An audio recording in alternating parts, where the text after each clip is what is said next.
France Inter. It's morning edition from NPR News. Produce gente en la radio. France Inter. Le 18-20. Fabienne Synthès. Un jour dans le monde, c'est un jour de poilade dans le monde ce soir. C'est Poutine qui se rend chez sa voyante. Qu'est-ce qui m'attend dans l'avenir proche ? Je vous vois circuler en limousine, place rouge. Autour de vous, c'est la fête. Tout le monde est heureux, applaudit, rit, danse et vous salue. Et moi, je salue en retour. Ah, je peux pas voir. Le cercueil est fermé.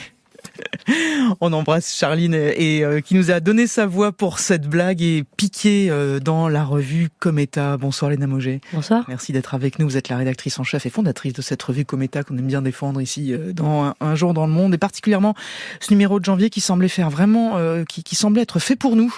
En fait, Rire pour résister, ça s'appelle. Vous nous faites voyager, vous nous emmenez en Ukraine, en Chine, en Corée, en Russie et ailleurs aussi, où contrairement à ce qu'on pourrait imaginer, parfois on se marre bien, Léna Mauger, parce qu'il faut aussi parfois se marrer. Et justement, c'est peut-être d'ailleurs le fil rouge et le point commun entre tous ces pays. Rire fait peur aux dictateurs. Le rire est une arme, où qu'on soit, qui laisse les despotes démunis. En fait, ce qui nous a marqué, ça fait 1 an à Cometa qu'on travaille avec des auteurs en Ukraine, au Bélarus, en Chine, à Gaza. Alors, ils n'ont pas le pouvoir, ils n'ont pas d'argent, mais ils ont tous une arme en commun, c'est le rire, qui est une arme légère mais redoutable face à la haine, à la tyrannie et à la barbarie.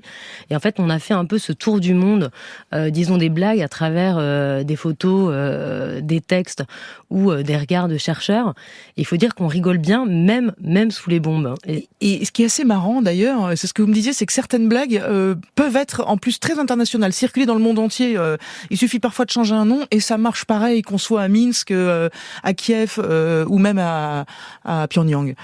Ouais, alors nous, on traduit tous les textes. Alors, il y a vraiment des blagues qui sont intraduisibles. Alors, j'allais dire, elles doivent pas être tous être traduisibles. C'est des références culturelles, mais il y en a d'autres qui marchent parce qu'aujourd'hui, il y a quand même une mondialisation de la culture. Et donc, par exemple, quand Kadyrov, président de la Tchétchénie, défile avec plein de militaires en soutien à Poutine en Ukraine avec des bottes Prada, circule le diable s'habille en Prada et dans le monde entier tout le monde le comprend, où là vous l'avez peut-être vu, il y a des photos de Bachar al-Assad en slip et on a l'impression que c'est la couverture de Nevermind de Nirvana, et donc ça a circulé en disant c'est pas un bébé mais c'est un tyran qui fait du rock. En fait, ce qui ressort de la revue et de tous ces articles-là, c'est que c'est pas tant les blagues qui font peur, c'est que les blagues sont incontrôlables en fait. On peut fouiller les gens, leur demander s'ils sont une arme, on va pas les fouiller pour leur demander de déposer leur blague à l'entrée. Et tout ce qui n'est pas contrôlable, en fait, effraie terriblement ces gens-là. En fait, quand vous êtes un tyran, il y a 2 choses que vous pouvez pas contrôler, c'est l'humour et l'art. Et encore plus quand il est fait par des femmes. Et donc, ce qui vous reste à la fin, c'est cette liberté-là. Et donc, partout où il y a de la tyrannie, c'est cette liberté que les gens expriment. Et d'ailleurs, je trouvais que c'était intéressant, assez fascinant même. On ira en Ukraine dans un tout petit instant. Ce qui m'a le plus fasciné, je crois que c'est la Corée du Nord, en fait. Et chez Kim Jong-un, parce qu'on a l'impression que Kim Jong-un est propriétaire du rire. Il est le seul à avoir le droit de rire. Sur toutes ses photos, il rigole. Et lorsque on célèbre l'anniversaire de la mort de son père, il interdit les gens de rire pendant 11 jours. Le rire lui appartient. Qu'est-ce que ça dit quand même quand un dirigeant de ce genre décide que le rire lui appartient ? Alors, le rire, c'est une arme de subversion, mais c'est aussi une arme de domination. Et en fait, Kim Jong-un, il a interdit plein de choses de manière arbitraire qui sont totalement absurdes. Donc, par exemple, les hommes n'ont pas le droit d'avoir les cheveux longs. Il y a que 15 coupes qui sont autorisées. Les films américains sont interdits. Les vestes en cuir sont interdits. Mais aussi, il est interdit de rire. Et en fait, ce que ça veut dire, c'est quand vous êtes au bout du bout d'une dictature et que de père en fils, on a le droit de s'exposer hilar, en fait, c'est aussi une arme de propagande. C'est dire, regardez, la joie même nous appartient. Je voudrais qu'on aille en Ukraine, évidemment. Il y a cette question magique en Ukraine que pose un blogueur. Faut-il garder sa culotte pendant une alerte aérienne ? Et c'est une vraie question, parce que qu'est-ce qu'on fait effectivement quand ça sonne en plein milieu de la nuit ? Ce que les gens vous disent, et que j'ai trouvé à la fois touchant et aussi un peu triste quand même, c'est qu'ils ont juste changé d'humour en fait. L'humour a changé de couleur, l'humour est devenu noir. m'a dit aujourd'hui on rit de tout, on rit quand il y a des drones, on rit quand il y a un missile, mais en fait on rit et il y a cette phrase que j'ai notée parce que je la trouve magnifique, c'est l'un des poèmes les plus connus de Lesia Ukraïnka. Elle s'intitule « Pour éviter de pleurer, j'ai ri ».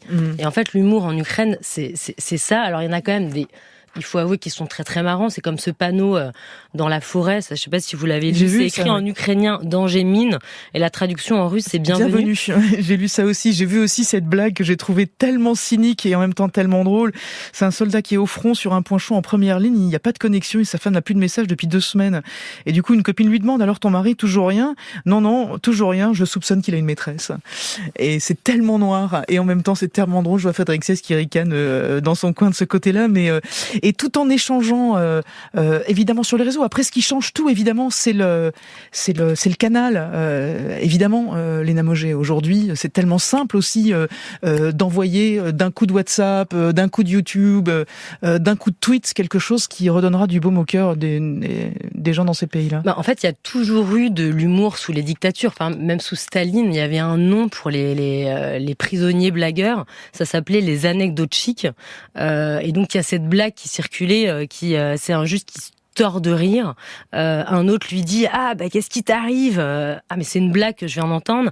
Raconte, je viens de coller 10 ans de camp pour ça à celui qui me l'a dite. Sauf que à l'époque, ça circulait pas sur les réseaux sociaux. La différence aujourd'hui, c'est que ça devient effectivement viral. Sous Kadhafi, il y avait plein de blagues. Sous Ben Ali, il y avait plein de blagues. Aujourd'hui, en Ukraine, le gouvernement ukrainien a même intérêt à ce que les blagues circulent et à ce qu'elles deviennent virales, universelles, pour que nous aussi on les connaisse en fait et qu'on se batte de cette manière-là aux côtés des Ukrainiens. Et en même temps c'est intéressant parce que Zelensky, dont c'était le métier, lui en revanche ne rit plus. On ne le voit plus jamais rire, cet homme-là, nulle part, à aucun moment. C'est ce que raconte l'auteur du papier dans Cometa. Il dit aujourd'hui il est plutôt Churchill que Chaplin. C'est vrai. Et c'est vrai, par ailleurs, c'est aussi la posture qu'il s'est donnée. Il y a un autre exemple que j'ai trouvé hyper fascinant qui est en Chine, ce sont les étudiants qui se photographient, qui postent des selfies d'eux-mêmes sur les réseaux au moment de leur diplôme. Donc ils sont habillés tout en diplôme avec le chapeau sur la tête et ils font mine d'être complètement effondrés sur des bancs, sur des marches, enfin ils sont dans un coma terrible, etc. Une manière de dire de toute façon ça sert à rien dans un pays corseté que ce diplôme-là. Et ce que j'ai trouvé génial, c'est que pour l'instant la Chine ne sait pas quoi en faire, en fait. A pas décidé. Est-ce que c'est subversif, donc est-ce qu'on l'interdit ? Est-ce que c'est antipatriotique, est-ce qu'on l'interdit ? Ils n'en savent rien, ils ne savent pas quoi en faire. Ouais, en fait, c'est hyper intéressant de voir que tout d'un coup, ce mouvement-là, donc c'est des millions d'étudiants chinois qui se postent. Alors parfois, ils défèquent sur leur diplôme, ils font semblant d'être tendus. Parfois, c'est terrible. Et tous ne cachent pas leur visage, alors qu'ils pourraient terminer en prison. Mais c'est tellement massif que le gouvernement est un peu interdit parce qu'en fait, au fond, les tyrans ne savent pas maîtriser le second degré. La tyrannie, c'est du premier degré. Qu'est-ce qu'on fait de ce second degré-là aujourd'hui ? Qui vous a envoyé les blagues en fait ? Est-ce que quand vous demandez à vos correspondants ici là, tu peux m'envoyer des blagues, ils vous disent non mais il se passe quoi chez Cometa ce soir, ou au contraire j'en ai plein, bouge pas ? C'est quoi l'histoire ? En fait, c'est un peu un mélange de tout. Ce qui est drôle, c'est que ce numéro, on l'a vraiment choisi en parlant avec donc plein d'auteurs sur le terrain. Et ce qui nous a décidé, c'est qu'on a monté un numéro spécial sur l'Arménie. Et il y avait plein de gens dont les familles avaient été victimes de génocide et qui arrivaient avec des blagues à gogo, dont un Arménien arrive à Marseille. Il poste une petite annonce, échange 3000 ans de civilisation contre terrain à bâtir. Je trouve que c'est André Manoukian qui nous l'avait raconté. Et donc de fil en aiguille, dans tous les dîners, les gens étaient là. Moi j'ai cette blague. Tiens, j'ai cet ami en Iran qui a cette blague-là. Et donc on a même fait une page de blagues. Alors la page de blagues, je l'ai sous les yeux. Ça se passe à Minsk. Donc en Biélorussie, un homme rentre de son travail, sobre, tranquille. Une voiture de police s'arrête à son niveau. Ce sont des policiers anti-émeutes qui en sortent et qui le frappent à coups de matraque et qui commencent à l'embarquer. Mais enfin, laissez-moi partir, j'ai voté pour Loukachenko. Et les flics répondent, arrête tes conneries, personne n'a voté pour Loukachenko. Dans ce numéro de Cometa, Léna Mogé, il y a aussi un long papier de Michel Vievorka, une interview sur les histoires juives notamment. Est-ce qu'on peut encore faire des blagues juives ? Où est-ce qu'on peut les faire ? À destination de qui ? Est-ce qu'il faut les laisser à l'intérieur de la communauté ? J'imagine que les blagues palestiniennes aussi, ça existe. Alors non seulement ça existe, mais nous il y avait un truc très très émouvant parce qu'on a des correspondances avec des auteurs. Et donc, ça fait des mois qu'on fait écrire un journaliste qui est resté à Gaza avec sa famille, qui s'appelle Rami Abou-Jamouz. Qu'on connaît et aussi on a, ici, ouais. Et on n'avait pas de nouvelles de lui depuis plusieurs jours. Et il nous a envoyé cette toute petite blague, toujours vivant, avec un smiley. Ouais. Et là, on rit, mais on rit Pour bizarre. exister. Ouais, exactement. Mais on rit bizarre. Léna Mogé, je vous remercie 1000 fois. C'est le numéro de janvier de Cometa. On est content de le défendre. On est content que vous soyez là. Je voudrais ajouter que ce numéro, qui sort donc la semaine prochaine, Il sort le 15 janvier. voilà, à une marraine qui s'appelle Charline Van Honecker. C'est pour ça qu'on lui a demandé de faire une blague tout à l'heure, qu'on embrasse évidemment, qui a encore le droit ici de se moquer des puissants de tout poil. Et puis il y a une soirée ce samedi, tant qu'à faire. S'il reste des places, allez-y. Ça se passe où? Ça se passe au Théâtre de la Concorde à Paris. C'est gratuit et c'est samedi à 20h30. Vous pouvez vous inscrire sur le site soit de Cometa, soit du Théâtre de la Concorde. Voilà, rire pour résister, c'est important. Merci beaucoup. Merci vraiment de votre passage chez nous.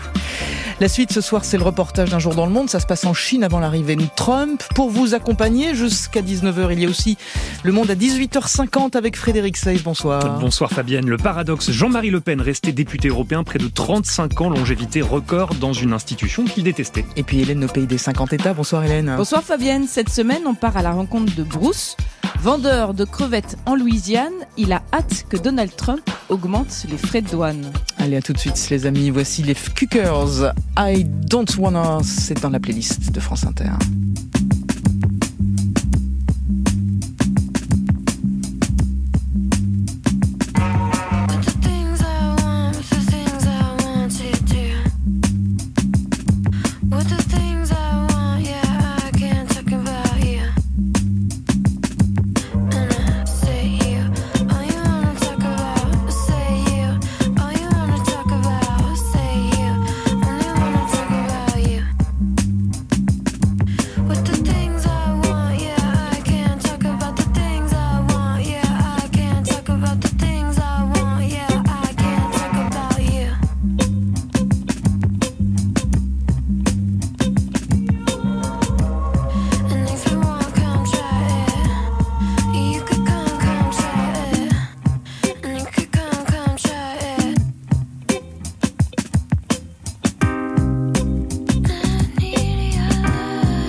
Nous sommes en Chine pour la deuxième étape de notre série avant le retour de Donald Trump au pouvoir. La Chine, cible numéro 1 du candidat Trump pendant toute sa campagne. Le nouveau président, le presque président, qui avait déjà lancé une grande offensive commerciale contre la Chine lors de son premier mandat, a promis de nouvelles surtaxes sur les produits chinois pouvant aller jusqu'à 60%, de quoi évidemment affecter très sérieusement les échanges commerciaux. En Chine, les entreprises qui exportent vers les États-Unis sont inquiètes pour leur avenir. Et le reste, c'est Sébastien Berriot qui raconte. Dans cette petite usine de la province du Fujian, dans le sud de la Chine, la spécialité, ce sont des produits cosmétiques à base d'huile de camélia. Ce matin, dans les entrepôts, les ouvriers préparent d'immenses cartons destinés au marché américain. Ici, nous explique le responsable marketing, Xie Guolu, 70% de la production est vendue aux États-Unis. Ici, voyez, ce sont les produits finis, prêts à être exportés vers les États-Unis. Il y a du shampoing, des gels douche, et il y en a pour 18 tonnes. Nous attendons les documents de la douane et les marchandises seront envoyées par bateau vers les États-Unis ce jeudi ou lundi prochain. Avec l'arrivée de Donald Trump à la Maison-Blanche, c'est une période d'incertitude l'incertitude qui s'annonce, la menace de nouveaux droits de douane est vécue avec inquiétude par les 80 ouvriers, comme Lu Shengjiao, qui travaille ici depuis 6 ans. J'ai des inquiétudes. Si le volume des exportations est réduit et que les commandes ne sont pas suffisantes, cela veut dire que la production sera également réduite et l'usine devra baisser ses dépenses. Des réductions de salaire seront possibles et des licenciements à craindre. Les Chinois n'aiment pas parler ouvertement de politique, mais le responsable marketing nous avoue que lorsqu'il a appris la victoire et le retour de Donald Trump, ça ne lui a pas vraiment fait plaisir. Nous sommes d'autant plus effrayés que lors de son premier mandat, Trump avait déjà augmenté les taxes jusqu'à la limite de ce que nous pouvions nous permettre. S'il augmente encore, alors nous n'aurons plus aucun bénéfice. Mais nous ne voulons absolument pas abandonner le marché américain. Nous nous battrons de toutes nos forces car nous devons nourrir nos employés. S'il n'y a pas de commande, la machine s'arrêtera, ce qui portera un coup fatal à l'entreprise. Changement de décor, 600 km plus au nord, on est dans la ville de Yiwu, premier centre manufacturier au monde. Dans cette usine, on fabrique des décorations de Noël. Ici aussi, une grosse partie de la production part vers les États-Unis. Mais le patron Zhen Ziyu ne se montre pas trop pessimiste. On essaiera de se maintenir. Nous serons obligés de répercuter sur le prix final vendu aux consommateurs. Nous ne pouvons pas faire de prévisions, mais ce que je peux dire, c'est que nous avons connu de nombreux changements de président aux États-Unis et au final, nous faisons toujours des affaires avec ce pays. À Pékin, le régime de Xi Jinping souhaite avant tout préserver l'économie chinoise qui traverse une période difficile depuis le Covid. Pour le moment, on observe et écoute les déclarations de Donald Trump, mais pour le chercheur Zhou Bo de l'université Tsinghua de Pékin, l'impact économique devrait être limité. La première fois que Trump était au pouvoir, il a lancé une guerre commerciale et la Chine a été prise au dépourvu à l'époque. Mais en réalité, cette guerre commerciale n'a pas beaucoup affecté la Chine. Quant au droit de douane à 60%, quelle est la probabilité ? Je pense que la plupart des gens en doutent. Les échanges commerciaux tomberaient à zéro. Ce n'est pas possible. Les USA ont besoin d'un grand nombre de produits chinois. Dans la petite usine de shampoing, dans le Fujian, le patron, lui, se prépare tout de même à des lendemains compliqués. Il s'est lancé dans une difficile recherche de nouveaux marchés. Des contacts ont été établis avec le Royaume-Uni et l'Arabie Saoudite, mais pas de quoi remplacer l'énorme marché américain qui fait vivre son usine depuis plus de 5 ans. Sébastien Berriot, merci beaucoup. Le Monde à 18h, presque 50, c'est Frédéric Say. How dare you? Fabienne Synthèse. Le 18-20. Et retour avec vous, Frédéric, sur la mort de Jean-Marie Le Pen. Retour sur sa carrière européenne et sur ses prises de position internationales. Il est élu au Parlement européen pour la première fois en 1984. Oui, en ce début des années 80, en France, le Front National connaît ses premiers succès locaux, mais impossible encore d'entrer en nombre à l'Assemblée nationale. La marche est trop haute. Alors Jean-Marie Le Pen va choisir le Parlement européen comme base arrière, plus accessible. C'est un scrutin à la proportionnelle. Sa liste obtient 11% des voix en 1984. 10 élus frontistes arrivent à Strasbourg. Dans l'hémicycle, Jean-Marie Le Pen voisinera alors avec le MSI italien, héritier du fascisme, puis les flamands du Vlaams-Blok. Quelques poignées d'élus sulfureux tenus à distance par les autres partis, c'est le cordon sanitaire. La fonction est donc avant tout protestataire. À la tribune, Jean-Marie Le Pen multiplie les harangues contre les fédéralistes européens qui l'accusent de tuer la souveraineté et l'identité française. On n'appelait pas encore ça le Frexit. Face à ses adversaires, il n'hésite pas à manier l'injure et l'attaque ad hominem, puis il s'étonne de se voir couper le micro par le président de séance comme ici en 2011. Vous me laissez pas la parole, quoi. On se croirait chez les bolcheviks ici. Jamais en retard pour provoquer un incident de séance, Jean-Marie Le Pen réitère au Parlement européen ses propos sur les chambres à gaz. À plusieurs reprises, les eurodéputés lèveront son immunité parlementaire. Encore récemment, dans l'affaire dite des assistants, soupçons de détournement de fonds au profit du Front National. À Strasbourg et Bruxelles, Jean-Marie Le Pen, bouillonnant mais isolé, conquiert une attention inversement proportionnelle à son influence réelle sur les textes votés. Isolé au sein du Parlement européen, Jean-Marie Le Pen, Frédéric, tente de contourner en quête de crédibilité à l'international. Et dans cette quête, il obtient une poignée de main avec le président américain Ronald Reagan, 1987. La photo qui immortalise cette rencontre ne traduit pas vraiment la brièveté de l'échange à la fin d'un déjeuner organisé par une association conservatrice, poignée de main à la chaîne de Reagan avec plusieurs dizaines de convives. 2 ans avant, Jean-Marie Le Pen serre la main du pape Jean-Paul II, là aussi de manière furtive et collective, à Rome.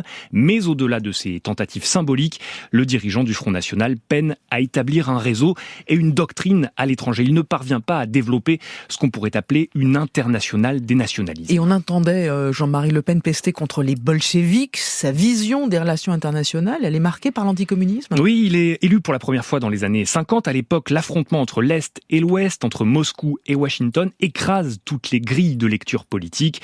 Parachutiste envoyé en Indochine puis en Algérie, il lutte contre les décolonisations qu'il voit comme des révoltes encouragées par les communistes au détriment de l'Occident. Hostilité au mouvement de libération en 1990, c'est aussi ce qui le pousse à prendre parti contre Nelson Mandela, tout juste sorti de prison en Afrique du Sud. Voici alors la première réaction de Jean-Marie Le Pen. Ça ne m'a pas ni ému, ni ravi. D'abord parce que j'ai toujours une espèce de méfiance à l'égard des terroristes. Mandela qualifié de terroriste par Jean-Marie Le Pen dans l'émission L'heure de vérité. Anticommuniste, mais pas pour autant pro-américain. Lors de la première guerre d'Irak en 1990, il affiche sa proximité avec Saddam Hussein alors que la France et la coalition internationale s'opposent au dictateur irakien. Il soutiendra ensuite les Serbes dans la guerre des Balkans, visiblement pas fâché de figurer encore du côté des parias. Frédéric Saïs, merci beaucoup. On se retrouve demain, le mardi, et jusqu'à l'investiture de Donald Trump. C'est bientôt. Voici Hélène au pays des 50 États et Hélène Chevalier. France Inter. We are Americans. Et cette semaine, Hélène, vous nous emmenez à la rencontre d'un vendeur de crevettes en Louisiane. Oui, Bruce travaille sur un marché de poissons à proximité d'un tout petit port situé dans l'immense delta du Mississippi. Grâce à son accès au golfe du Mexique, la Louisiane est le plus gros producteur de crevettes aux États-Unis, mais l'État est fortement concurrencé par des pays d'Amérique du Sud et surtout d'Asie. Les Américains sont les plus gros consommateurs de ce crustacé au monde. Ils en mangeraient en moyenne 2 kilos par personne, mais 90% des crevettes qu'ils ont dans leur assiette est importée. Donald Trump pourrait changer les choses, avec notamment l'augmentation des frais de douane. J'avais dans l'idée à l'origine d'interviewer un pêcheur, mais tout ne s'est pas complètement passé comme je l'avais imaginé. 6h du matin, je m'étais dit que c'était le moment parfait pour rencontrer des pêcheurs partant ou revenant de leur sortie en mer. C'est tout le contraire, les bateaux étaient bien tous saqués, mais le port désespérément vide. Et puis j'ai croisé Charles. Lui a bien un bateau, mais il a un fond plat. Il emmène les touristes voir les alligators dans le bayou. Vous voulez monter sur un bateau, je vous mets dans un hydroglisseur. Non, merci, c'est gentil. Vous savez s'il y a des pêcheurs qui vont venir ? Peut-être, on ne sait jamais. Vous ne savez pas quand ils vont sortir et aujourd'hui il y a beaucoup de brouillard. Donc c'est un mauvais temps pour sortir si vous n'êtes pas déjà en mer. Le mieux serait d'aller à Grande Île. Il y a une grande concentration de pêcheurs là-bas. Vous avez déjà été à Grande Île ? Non, jamais. C'est où ? Vous pouvez me montrer sur la carte ? C'est à 2 heures de route. Je suis en train de me motiver quand j'aperçois de la lumière sur le marché aux poissons qui jouxte le petit port. Bruce et une de ses collègues sont en train de mettre en place des grosses glacières bleues sur leur stand. C'est quoi les prix des crevettes ? Ça, c'est notre petite crevette. Nous faisons 2 prix, donc c'est $4 la livre. Mais si vous prenez 5 livres ou plus, c'est 25% moins cher. Vous êtes le propriétaire ? Non, je suis en train d'acheter le magasin. La propriétaire est chez elle, elle s'occupe de ses parents âgés. Je suis censé avoir un retour de la banque aujourd'hui ou demain. Et comment se portent les affaires ? Très bien. Qu'est-ce que vous vendez le plus, les crevettes ? Les crevettes et les crabes vivants. Ces crevettes sont issues de la pêche locale. J'ai lu que leur nombre était menacé par le réchauffement du Golfe, mais Bruce n'y croit pas. C'est un mythe. Il y a plein de crevettes dans le Golfe, on ne va pas en manquer.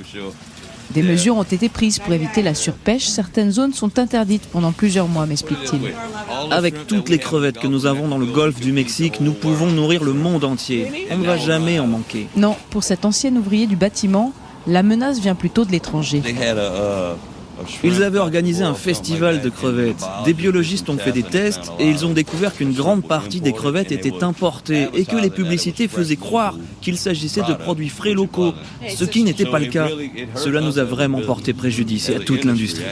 Et ouais, 80% des crevettes de ce festival local organisé cet automne venaient d'Inde ou d'Équateur et c'est malheureusement plutôt fréquent dans les restaurants ici. Vous savez pourquoi ? Le coût, j'imagine. Je ne pense pas que ce soit un produit de bonne qualité. Ils les produisent en masse, vous savez. C'est de l'élevage.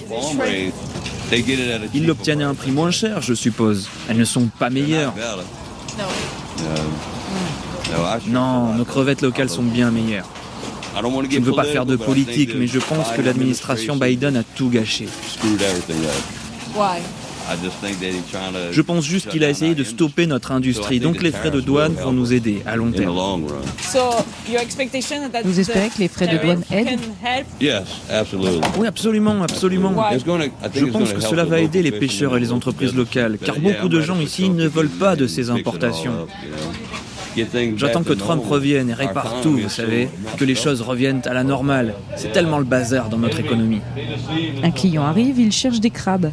Il repartira avec des crevettes. L'étal du poissonnier est plutôt vide ce matin. Bruce a été dévalisé lors des fêtes. Il attend que les 4-5 pêcheurs locaux avec qui il travaille retournent en mer. Ah, vous avez un peu de poisson ? Tilapia ? C'est un poisson local ? Non, il est importé. Il vient du Mexique. Un poisson qu'il paiera plus cher si Donald Trump met à exécution ses menaces d'augmenter de 25% les frais de douane pour ses voisins canadiens et mexicains. Mais là, sa priorité, c'est de se reposer. Après avoir travaillé non-stop pendant les fêtes, le poissonnier attend avec impatience ses prochains congés. Vous faites quoi de vos jours de repos ? Je vais pêcher. Je m'assois et je me détends. Il n'y a personne autour. C'est très calme. Hélène Chevalier à mardi prochain. Merci beaucoup. Le 18-20, la suite. C'est le journal de 19h avec Hélène Philly. Juste après, il y a le téléphone sonne. Bonsoir Philippe Lefébure. Bonsoir à tous. Rédacteur en chef du 18-20. Ce soir, la caricature, 10 ans après Charlie. Oui, une dessinatrice et 2 dessinateurs de presse avec nous ce soir. Un coucou à Coco, que j'apprécie énormément, écrit Rémi Danmas. Et puis Tom, sur WhatsApp, pose cette question. Une démocratie qui n'arrive plus à rire d'elle-même. Est-ce un premier signe, un premier indice que quelque chose se ferme? Je crois que j'ai un début de réponse. Allez, 01 45 24 7000 pour discuter avec nous. C'est le même chemin pour vos pouces par WhatsApp. Radio France fête ses 50 ans de fenêtre sur le monde. Une nouvelle réglementation sur les voyages à l'étranger est en vigueur depuis aujourd'hui en RDA. Elle permet à tout citoyen de se rendre en RFA à Berlin-Ouest et partout à l'étranger sans motif particulier. Un seul avion sera dans le ciel américain dans quelques minutes. Il s'agit du 747 du président Bush pour faire face à ce qui semble être la plus grave attaque terroriste coordonnée jamais menée sur le territoire américain. C'est une église en briques. C'est une odeur épouvantable. L'odeur est absolument épouvantable. 10, 9, 8, 7. Lorsque vous revenez de Chine, la première question est toujours la même. Comment vivent-ils ? Bonsoir, bienvenue à Paris. 6, 5, 4, we've gone for main engine start, we have.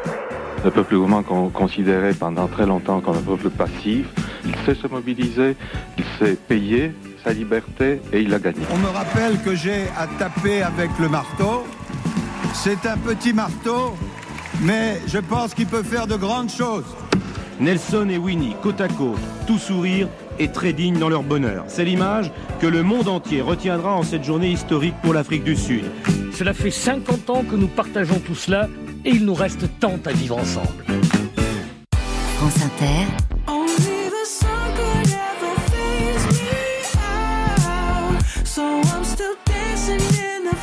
Première radio de France. Et sur France Inter, il est 19h.